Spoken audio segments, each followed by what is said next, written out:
Maraming salamat po, mga kababayan kong taga Lucena. Maraming salamat sa inyong napakainit na pagtanggap sa amin. Magsipo po tayo. Talaga naman, basta maalala ko, bawat punta ko rito sa Lucena, ganito ang natatanggap kong pagsalubong. Kaya lagi akong masaya na kayo'y makasama muli at makita ko kayo muli. Sana mas madalas, hindi lamang sa kampanya.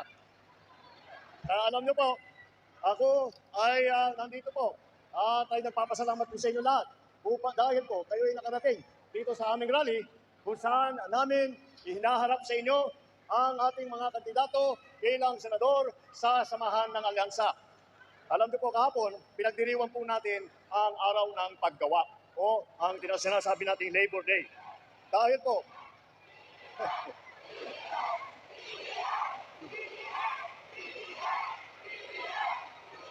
Salamat po. Naku, talaga naman.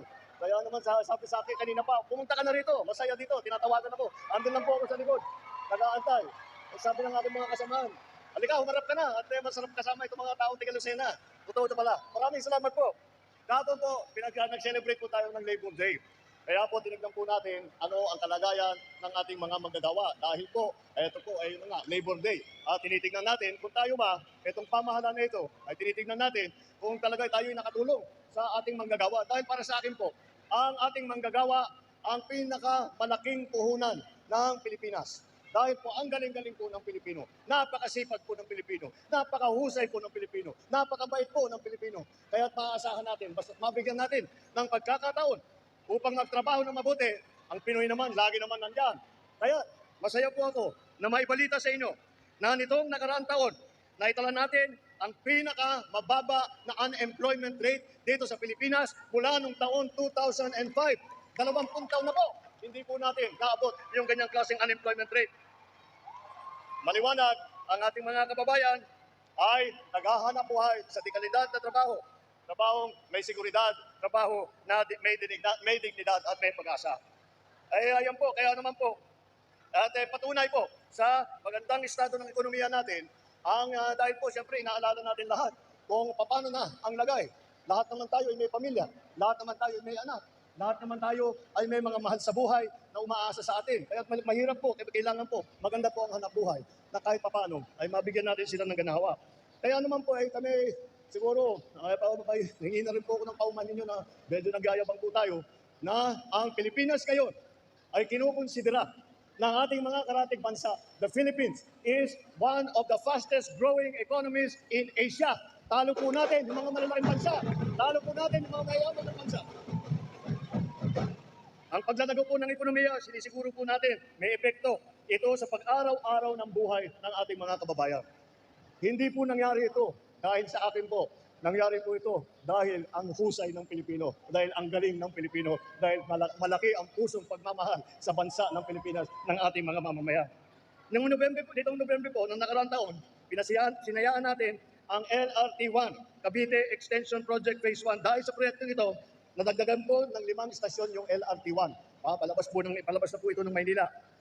Bukod dito, tuloy-tuloy pa ang pagpapatayo, pagpapaayos at pagpapalawig ng samut-saring tulay, daan at pantalan sa buong bansa. Tignan niyo po sa YouTube, ay binabalita po namin sa inyo lahat na sa buong Pilipinas po ay napakalami natin mga malalaking proyekto na naglalagay hindi lamang ng mga kalsada, kung hindi pati na yung mga flood control, pati na yung mga dam para sa irigasyon ng ating mga magsasaka. Lahat po ay ginagawa natin upang matapos na natin ang problema natin sa transportasyon, matapos na po natin ang problema natin sa agrikultura, matapos na po natin ang problema sa trabaho.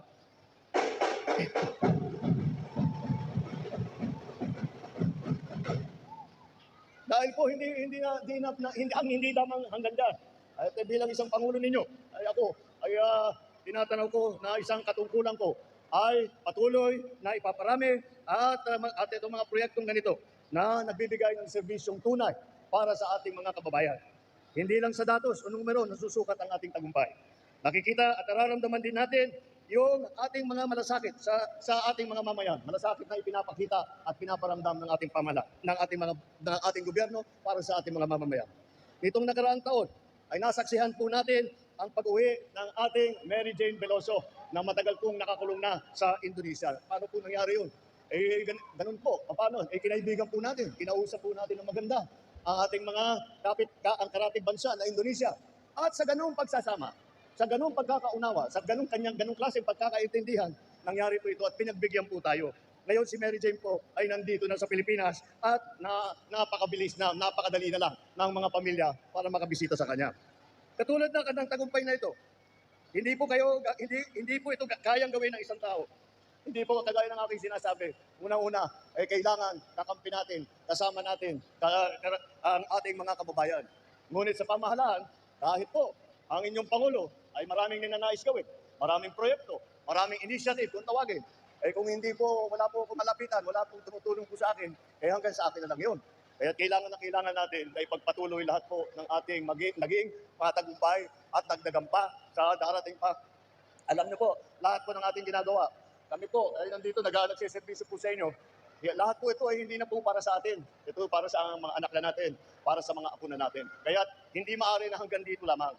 Kailangan na ipagpatuloy natin para naman maramdaman ng mga sumusunod na Pilipino sa atin. Maramdaman naman nila ang ating ginawa upang pagandahin ang Pilipinas, upang pagandahin ang kanilang mga buhay. Kaya po, sinasabi ko, namili po kami. Sinasabi ko, sino magtutuloy nito? 3 taon pa ang pagka-presidente ko. Ito ang ating mga kandidato, uupo ito ng 6 na taon. At paano natin titiyakin na lahat ng ating mga nagawa, lahat ng ating mga pinagmamalaki ngayon ay may patuloy. Kahit na wala po ako rito, wala na po ako rito, ay sana naman ang ating mga senador na talaga naman, narinig niyo na po sila, na alam niyo na po ang kanilang mga naging record, alam niyo na po ang kanilang mga pinaplano. Ay sana naman, basta't nandiyan po sila, maaasahan ninyo na ipagpapatuloy nila itong magandang performance na ating ginagawa, itong magagandang mga proyekto na binibigay natin sa taong bayan upang pagandahin ang kanilang buhay. At sino ba? Itong ating mga kaalyansa. Ito po sasabihin ko po sa inyo, dahil po hindi po simple ang trabaho na nais namin patuloy at itapos. Kailangan po magagaling po ang ating mga haharap sa inyo. Kailangan po magagaling ang uupo sa susunod na Senado. Kaya po pinili po namin ang mga kandidato na may record, na may magandang performance record.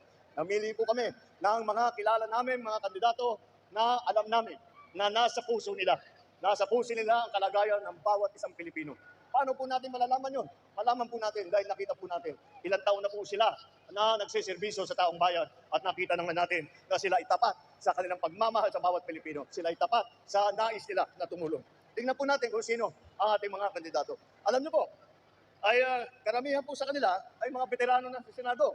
Andiyan po si Senator Cayetano, umalis na po si Senator Cayetano dahil meron pa siyang commitment. Pero Senator Pia, naging senador na yan. Senator Lacson, naging senador na yan. Senator Lapid, Senator Pacquiao, Senator Revilla, Senator Soto, Senator Tolentino, puro po senador yan.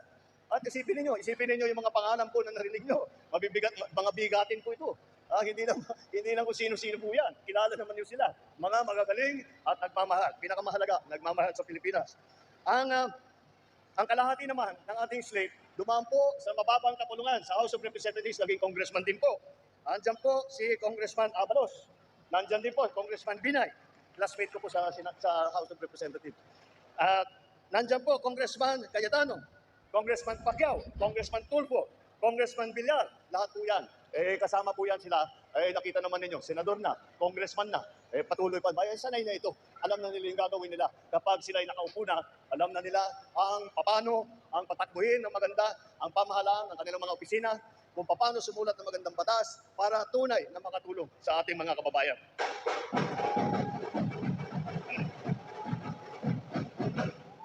Apat naman po sa kanila, nagsilbi sa cabinet level position. Ibig sabihin, ng ranggo nila, umabot po sila ng ranggo na sekretary ng kabinete ng Republika ng Pilipinas. Andiyan po, unang-una po, si Secretary, maalala ninyo, nung ako bagong umupo, ay iniisip, naghahanap po kami ng mag-appoint. Sino i-appoint natin sa mga iba't ibang napakahalaga, napaka-importante posisyon. Isa sa posisyon na yon ay ang Department of Interior and Local Government, ang DILG po. At nung nag-uusap-usap po kami ng mga ibasa ito, ako sino ba yung kilala natin na talagang nakakaunawa sa mga issue ng local government at sino ba ang kayang magbigay sa national government at may paliwanag na mabuti sa national government kung ano ba ang pangangailangan ng ating mga local government official. Ika namin, hindi siguro, dapat naging local government na. Ayan po, nakita po natin ang ating naging secretary ng DILG, Secretary Ben-Hur Abalos.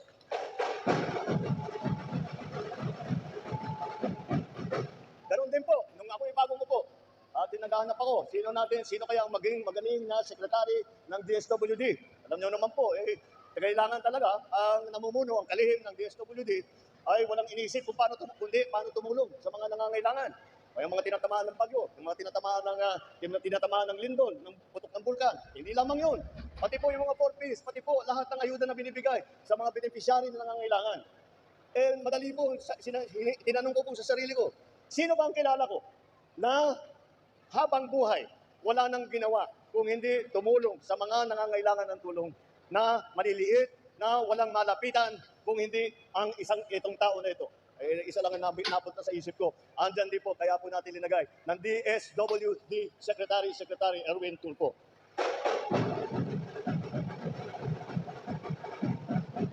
At saka din po, baka hindi niyo po alam, si Senator Francis Tolentino po, si Tol.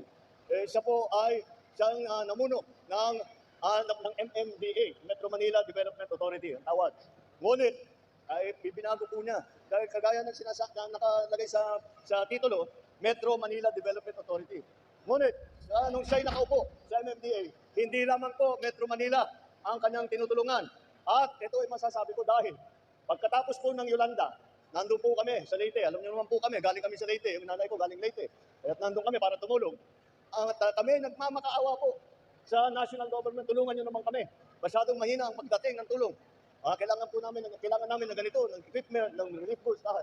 At ang unang dumating, hindi po lamang yung national government, kung hindi, nagulat po kami. Ang una pong dumating sa Tacloban para tumulong ay ang MMDA, yung chairman nila, Chairman Francis Tolentino po.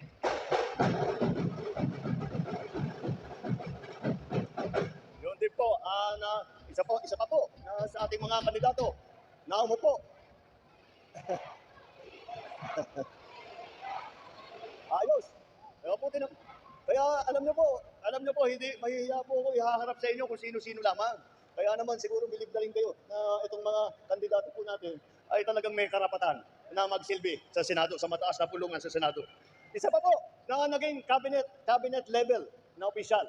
Yan po ay ang namuno ng rehabilitation po. Sila po, itong grupong ito, ahensya pong ito, ay binuo para tulungan din ang mga naging biktima ng Yolanda, para magtayo ulit ng bahay, para bigyan ng trabaho, rehabilitation po at reconstruction. At sino po yun? Ang naging cabinet level official na mamuno ng rehabilitation ng Yolanda. Andiyan po ang ating kaibigan na si at that time, Secretary Ping Lacson.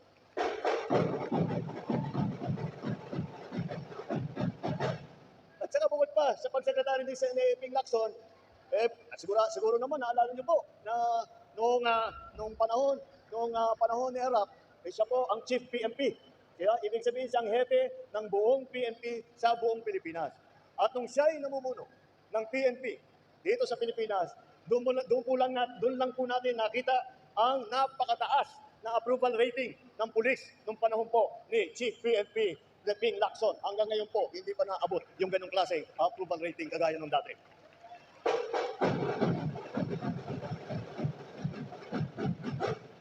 Meron din pong mga naging gobernador po rito. At sila ay naging gobernador hindi po ng malalaking probinsya na nakikita po ngayon natin na napakagandang progreso. Unahin po natin ang naging gobernador ng lalawigan ng Pampanga. Governor, alam niyo po kung sino yun? Yung idol natin, Governor Lito Lapid ng Pampanga po.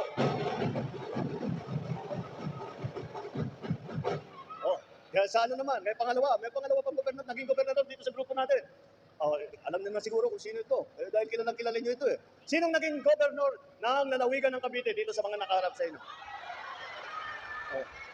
Ayos, ayan, Governor Bong Revilla. Yan po ang pinagmaw.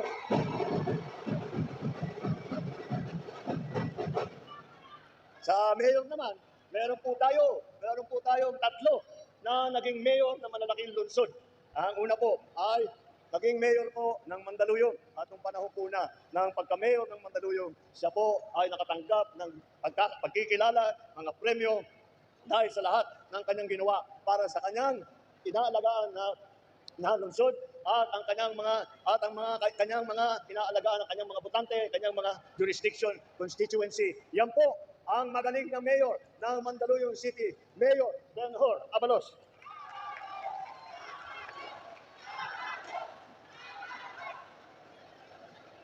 At isa pa, alam na, ito, yung maraming tao hindi alam ito eh.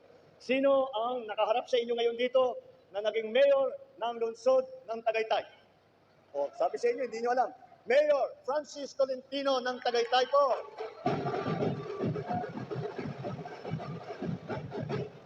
At ang isang kasama po natin, madali lang, siguro hindi kayo mahirapan dito sa tanong ko. Ano ang pinakamayaman na lungsod sa buong Pilipinas? Sino ang mayor ng Makati City? Ito po, ang ating kasamahan, ang ating butihing mayor ng Makati City. Alam niyo po, lagi ko pong sinasabi, na kapag sinasabi mayor ng Makati, madali lang ng trabaho yan, marami silang pondo. Dahil na yung malalaking negosyo nandun sa kanilang lahat. Siguro, totoo rin. Dahil kami mga LGU, kami mga local government executive, kinaiingitan namin. Dahil marami silang pondo. Sabi na, ano kaya ang gagawin ng mayor doon sa marami siyang hawak na pondo? Alam niyo po ang ginawa po ng ating mayor. Lahat po ng benepisyo na binibigay sa mga matatanda, binibigay po sa mga mahirap, binibigay po sa mga gutom, binigay po niya ng libre po lahat po ng benepisyo sa Makati City dahil kay Mayor Binay ay libre. At ito, isa pa to, baka hindi nyo na naalala, dahil ang pagkakilala nyo po sa kanya ay bilang sikat na senador. At sasabihin nyo ay lahat ng kanyang serbisyo publika ay nasa Senado, nasa legislatura. Baka hindi niyo po naaalala, si Tito Sem po, naging Vice Mayor po ng Quezon City yan. Kaya alam po niya. At hindi naman tayo nagkukulang sa mga kandidato na babae. At hindi pangkaraniwan na babae po ito. Kilala ko po silang lahat. Matitibay po ito. Matatapang po ito. Maasahan po ninyo kapag sila ay nandyan sa Senado, may tinig na malakas para sa karapatan ng ating mga kababaihan. Merong tinig na magtatanggol para sa karapatan ng ating mga kababaihan. Yan po ang ating mga fighting lady candidates for the Senate.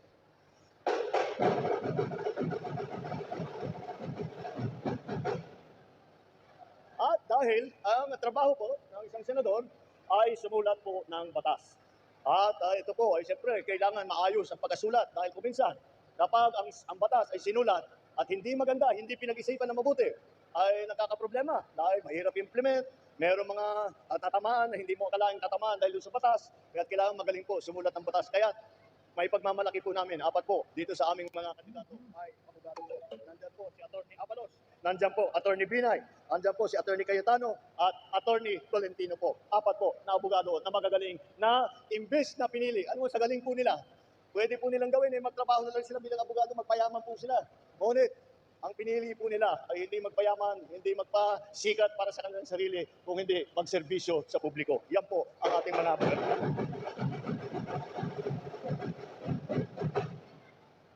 Kung saan po, baka kalain po ninyo yung ating mga kandidato, tiga Luzon lang, tiga Maynila lang. Hindi po totoo yun. Sila po ay maraming kung saan ang pinanggalingan. Unahin na po natin. Yung ating minamahal na champion, ay si Manny Pacquiao. Tiga Bukidnon po yan, tiga Sarangani, at tiga Jensan, ang ating Senador Manny Pacquiao.